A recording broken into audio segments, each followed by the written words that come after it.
Today we're tackling the nemesis of every woodworker, the drawer box. You can spend ages making one thinking it's perfectly accurate and square, only to realize at the very end that it doesn't fit.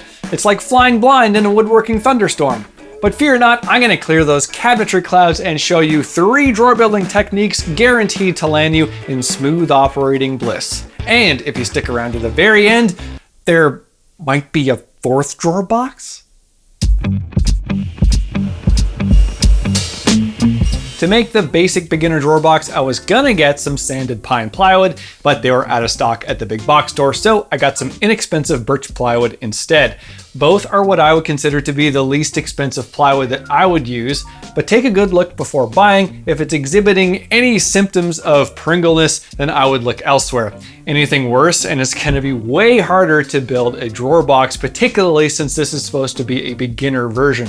But all in all, this will be fine for a drawer in your workshop. To level up my intermediate drawer box, I'm using Baltic birch plywood. You're gonna find this in much more consistent condition than the box store stuff, making it a great option for interior furniture and built-in cabinets and other things like that. You might have to look up a plywood dealer in your area to find some, and although it's quite expensive, it'll make nailing the fit of the drawer box much more achievable. Our advanced drawer box is going to be made from solid hardwood for the finest outcome on your classy furniture builds, and more importantly, you'll get the most control during constructing. When you've upped your woodworking game by purchasing a jointer and a planer, you'll have perfectly straight parts for a drawer box that you know won't turn into an Escher painting. If you can't get repeatable results from your tools, then your drawer box is doomed before it's ever even made. The back and front of a drawer box need to be identical in length, and the same goes for the 2 sides. Once I started using a stop block, I was able to achieve repeatable results from both my miter saw and my table saw. And don't be using that cheapo miter gauge that comes with the saw. This is just a headache in a free metal disguise. Get yourself a proper miter gauge with a stop block, or better yet, a set of CROSSCUT plans that can be found on my website. Alan certainly likes theirs. Links down below. It's incredibly frustrating when no matter what you do, your cuts aren't coming out square, and your drawer box isn't gonna drawer correctly if you can't make a square cut. Stop and take a moment and make the necessary adjustments to your tools, and your future self will definitely thank you later. This can be adjusting the miter slots parallel to your table saw blade, using the 5-cut method on your CROSSCUT sled, or whatever adjustments are on a miter saw, I'm not really sure. I found that using a small battery-powered light behind an accurate square is incredible for seeing how far off you are. Keeping your tools calibrated will keep woodworking fun. Unlike what fitness influencers tell you, it's actually advantageous to have a flat bottom for your drawers.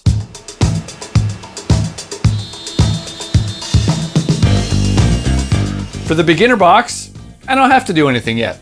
You'll see in a moment. For the intermediate box, I'm using 1/4-inch plywood for the bottom, and I cut a rabbet around the bottom edge of each box part for the bottom to nestle into.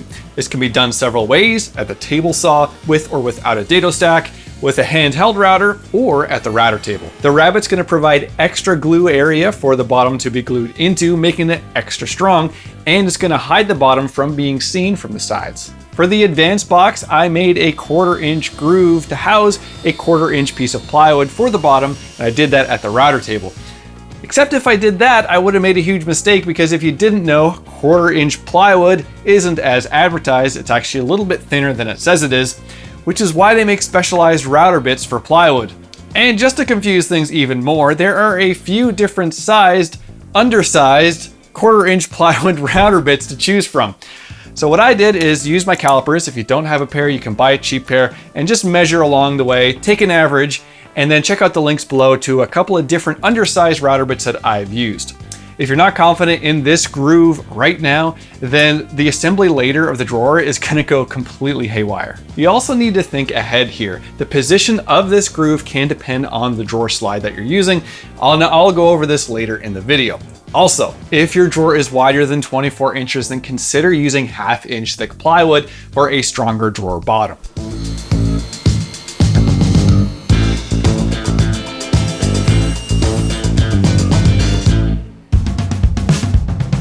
We've all seen it, a million ways to build a drawer box on YouTube, each claiming to be the gospel. But separating the good advice from the hype can be an absolute nightmare. In fact, I'm making a 4th secret drawer box right now, just to prove that there's no one-size-fits-all solution. Speaking of separating things, why are so many woodworkers still mixing personal and business finances? It's a recipe for disaster. There is a much better way. Stop mixing your pocket money with your lumberyard trips. North One is an awesome online banking platform specifically for small businesses. It lets you send payments, make deposits, even withdraw cash from a gajillion ATMs, all from your phone. North One is not a rip.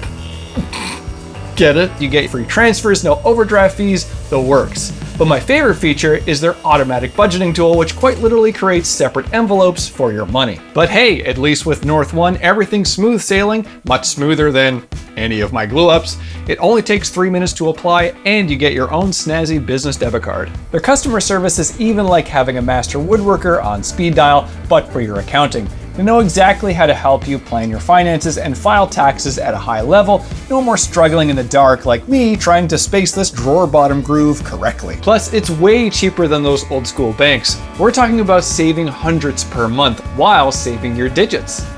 Plus, it integrates with all the tools I already use. Tools that I use way more often than this dovetail router jig, like QuickBooks and PayPal. No more jumping through hoops just to pay someone. Set it up and North One automatically puts aside cash for taxes and rent and all that jazz. Keeps my cash flow looking nice and clean, much cleaner than these dovetails. So yeah, if you're a freelancer or a small business owner tired of financial chaos, then check out North One. Big thanks to North One for sponsoring this video, and if you're wondering about this fancy drawer box method, I'll tell you more about it at the end of the video. The art of joining 2 boards together can get any woodworker in a bit of a tizzy. So for the beginner drawer box, I'm going to be doing some butt joints. Done? I hope you're beginning to see how little work making a drawer box can actually be.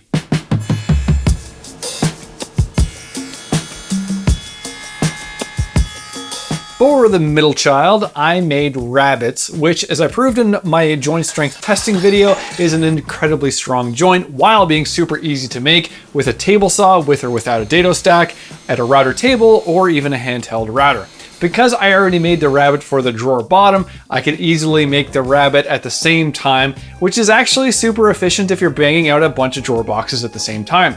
And since it's achievable no matter what setup you have, the rabbet is such a powerful joint while being super strong at the same time. I just cut the rabbets on the wrong side on the intermediate drawer box, and I don't have any more Baltic birch plywood left, and I don't have time to go get some.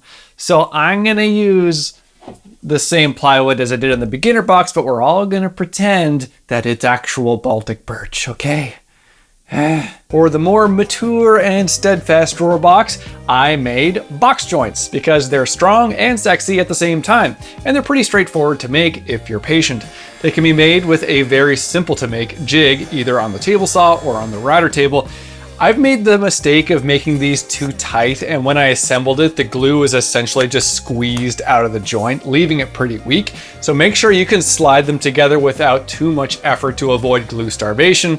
And I can show you a trick later on that'll add mechanical locking to the joint to make it even stronger.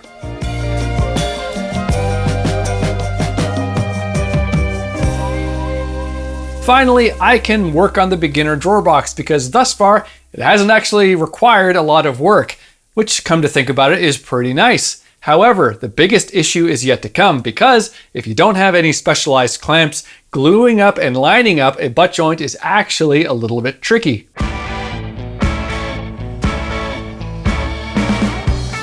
If you have a brad nailer, you can tack them together before cinching them together with some screws. If you don't have a brad nailer, then clamp it all together lightly and then sort of tap everything back and forth until it's nice and aligned, and then you can go ahead and tighten down the clamps a little bit and wait for the glue to dry. As an aside, something I've noticed people doing all the time on social media, which can make your life so much harder later on, is using way too much clamping pressure. If you squeeze any drawer box with clamps too hard, you can bow those parts permanently and then wonder why your hardware isn't fitting later on because you've essentially altered the dimensions without realizing it. If your parts aren't lining up, then you need to go back to accuracy basics and figure out why you need to use so much clamping pressure in the first place. Back to the basic box. The butt joint that it has isn't the strongest in the world, so I'm going to reinforce it with some screws. For style points, you can add some contrasting plugs to cover up the screw holes. So far, I skipped the bottom for this drawer box, so pay close attention because it's very, very complicated. Yep, it doesn't have to be hard if you don't want it to be hard. I know it's not as fancy as the other ones that you're gonna see, but it's still gonna be strong and it's still gonna last for years. And I'm sure you're saying, hey Scott, the drawer bottom looks a little bit too big. Well, I guess you're just gonna have to wait and find out.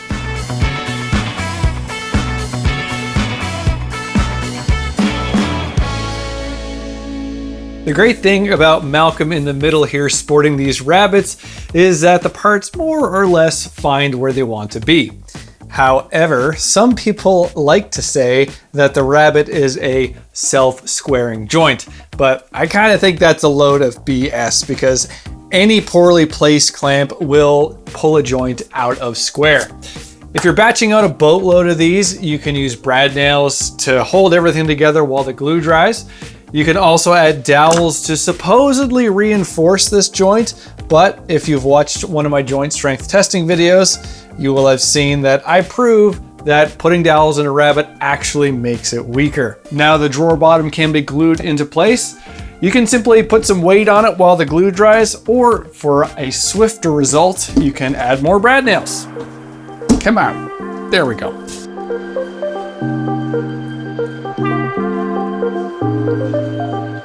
The Snobby Drawers glue up process is a whole heck of a lot harder because I had to deal with fitting the bottom into the drawer box parts as I'm gluing them all together. To aid with this, take a block plane and put a tiny bevel around the entire perimeter of the bottom so it doesn't get hung up as you're fiddling with getting all the box parts together. And because this is a plywood bottom, we have the opportunity to add glue into the groove to make the whole box even stronger, and that's because we don't have to worry about wood movement with a plywood bottom. To avoid that dreaded glue starvation I spoke about earlier, I'm not using regular wood glue for the box joints. I'm actually using polyurethane glue, which makes it super easy to slide all the joints together because it doesn't swell and seize up. For added strength, I'm drilling holes through the top edge of each corner on top and bottom of the drawer box, and I am sinking some dowels straight through all those little fingers of each box joint. This is going to add that mechanical locking strength that I mentioned before. Besides a lack of accuracy, the biggest mistake I see people doing when making drawers is not thinking ahead. And if you weren't thinking ahead up until this point, this final step could potentially be a complete pain. To make sure that your drawer box will ultimately fit, you need to obviously account for the size of the space that it's going in, but just as importantly, the hardware that you're using. So for the beginner drawer box, we're using no hardware. Yep, so the little pokey outy things on the drawer bottom you saw earlier are gonna slide perfectly into some grooves that I made into my cabinet here. And it's as simple as that. This is such an easy box to put together, and by completely removing the hardware from the equation, you'll only have to worry about sizing the box parts to the cabinet. And better yet, it's going to be much more inexpensive because most of the cost of building cabinets is actually in the metal bits and bobs. The downside with this, however, is that it's not going to fully extend, so you might find yourself reaching in the back here for stuff that's further back. I mean, it will fully extend, but you know, it'll do that. Now, the inception of this whole video was to make a single drawer for my router table here, which obviously turned into me making 4 drawers. But anyways, to make this happen, I had to put plywood sides to make this into sort of a cabinet. This is beyond the scope of this video and frankly any video on my YouTube channel, but I am tired of not sharing the little improvements that I make here and there in my shop, and I'm always leaving out more detailed tips and tricks in my videos for the sake of brevity. So, to give you guys more content, more authentic me, and more tips and tricks, I've started a video email newsletter. I'm calling it my VMAIL. If you're like me and you're too lazy to actually read words, I will send you a video once a week or once every 2 weeks. So check out the link in the description to sign up if that interests you. Moving on to the forgotten bass player here with the side-mounted drawer slides. And the one important thing you need to account for is how much the thickness of these slides affects the overall width of your drawer. And while these are very common, there's something that people keep getting wrong with these slides, and it's actually not their fault. Most people say, and even the instructions say, that each slide needs a ½ inch of space on each side. I have found from experience that this isn't quite enough, so I've gotten into the habit of leaving an extra 30-second on each side, and I've never had an issue with binding. We're spicing things up on the cream of the crop drawer box here by installing undermount drawer slides. These require even more planning over the side-mounted ones. First off, you need to leave a ½ inch gap underneath the bottom. Second, you need to cut a couple of passages to Bangkok on the back of the box. Third, there are different slides depending on how thick your material is, and you need the size, the width of the drawer box based on the interior dimensions and not the exterior dimensions like the side-mounted ones. The nice thing about these ones though is that you have more adjustability to get the box exactly where you want it even after it's been mounted. And also the motion feels a lot smoother, higher quality, and will elevate the it factor on your furniture builds.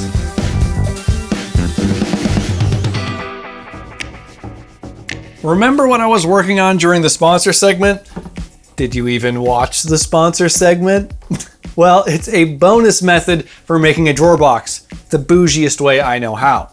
Starting with the drawer bottom, which is a solid walnut panel that I edge glued together, and I used a panel raising bit at the router table for the traditional look. It's not glued in place for wood movement and is completely removable, which I guess harkens back to the day when people remove their drawer bottoms. I also opted to use a seriously neglected jig that I spent way too much money on, the dovetail router jig. The dovetail is synonymous with fine furniture, and although it may prove sturdier for your grandkids to put out on garbage day, for the here and now, it's about its good looks. And for the hardware, there is none, which kind of goes full circle back to the beginner box. But for furniture that's not frequently used, a piston fit drawer will transform your piece into the fine furniture realm.